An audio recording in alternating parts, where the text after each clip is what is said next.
Yan. Good morning. Day 8 namin to ngayon dito sa Prague. So pauwi na kami. Ito yung ano ba yung mga ang pinunta namin yung Eastern Europe. Ang first namin yung Budapest. Ito daw yung the Paris of the Eastern Europe. Ano mga pinuntahan namin doon sa Budapest? Yung mga opera house, Cody Coco. Sa Hungary yun, yung Budapest. Elizabeth Bridge. At saka nung gabi na, doon kami sa Danube ba yun? River cruise. Okay naman, doon sa cruise makikita mo yung Parliament building. Tsaka kung ano-ano pa. Tapos after nun, yung transfer namin, yung papunta namang Vienna, siguro mga day 3 yata namin sa Pandorf Designer Outlet. So pinakamalaking outlet yon, pinuntahan namin. And pagdating na dun sa Vienna, as usual, yun na naman, opera house, Parliament building na naman, yung St. Stephen Cathedral. Ano pa ba? Yun lang. So, Hungary, yung Hungarian sausage as usual, masarap. Pagdating naman sa Vienna, yung Vienna sausage, pero parang mas masarap yung yung Hungarian sausage, no? Pero compare mo sa Pinas, the best pa rin dito. Ang culture ba nila? Mamaya. So, after papunta na kaming Prague noon, dumaan kami ng Bratislava. Bratislava, anong pinuntahan namin? Parang malungkot doon. Hindi ko alam, parang yun yung pinaka mahirap na country yata ng Europe. Pero nagpunta kami doon sa Old Town Hall at saka sa Bratislava Hotel. Tapos ngayon, nandito na kami dito sa Prague. Pauwi na kami ngayon. Ano mga pinuntahan namin dito? Yung Royal Palace, St. Vitus Cathedral, and yung Santo Niño, no? Umawak-hawak kami doon kay Santo Niño. Hindi ko alam, kailangan daw hawakan. Nagpa-picture din kami. Tsaka yung dito na sa parang town nila, yun yung astronomical clock, pinuntahan rin namin. Yung famous nila, yung Charles Bridge, okay naman. Ano masarap dito? Yun na naman, yun, sausage ulit. Pero masarap yung sausage. Kaya lang parang papansin ko dito,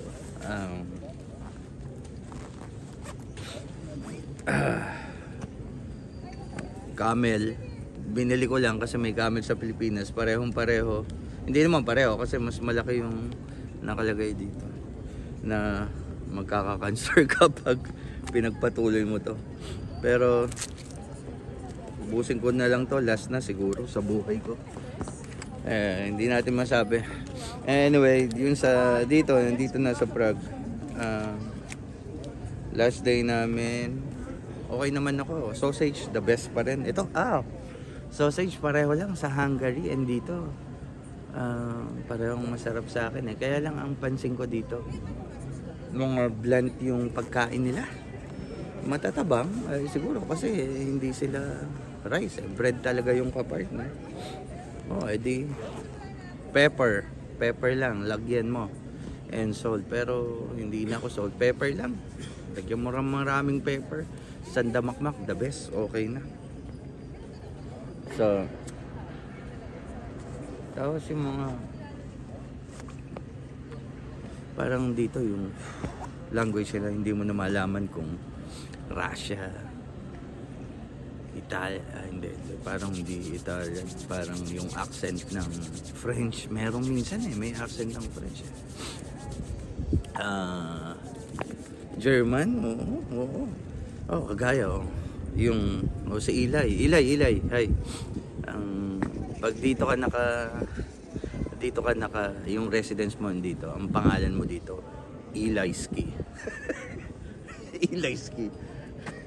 Pag sneaking, medyo Russian yun eh. Kaya, Nikolai. Yun na rin naman yung pangalan mo. Si Ezra, Estrovsky.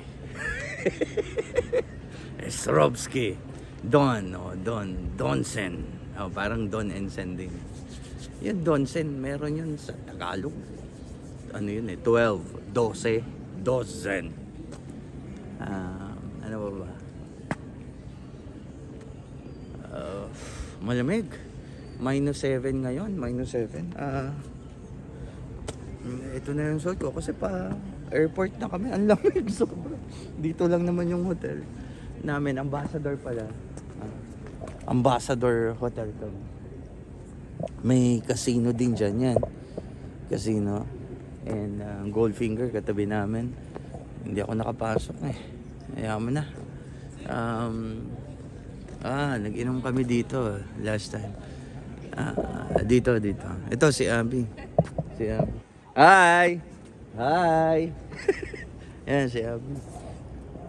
Diyan kami nag-inom. Dito pala. Nasaan ba yun? Hindi ko na makakita. Sa katapat lang namin. Lasing na lasing ako. Pati si Abby, lasing na lasing. Kung ano-ano ang pinagsasabi. Tapos okay. Ilang minutes na? 6 minutes na pala to. Bye-bye. Anong tawag mo dun sa mga inuman dito? Last na joke na to. Baduy. Beerhausen. Bye-bye. Ay, wait, ano pala? Day 8 namin. Anong date na ngayon? November 23? November 23 ba dito? Ngayon? Okay. Sunday ngayon, November 23, 2025. Beerhausen. Dito ka. Pakita ko. Lamig. Dito ka. Okay. Hi.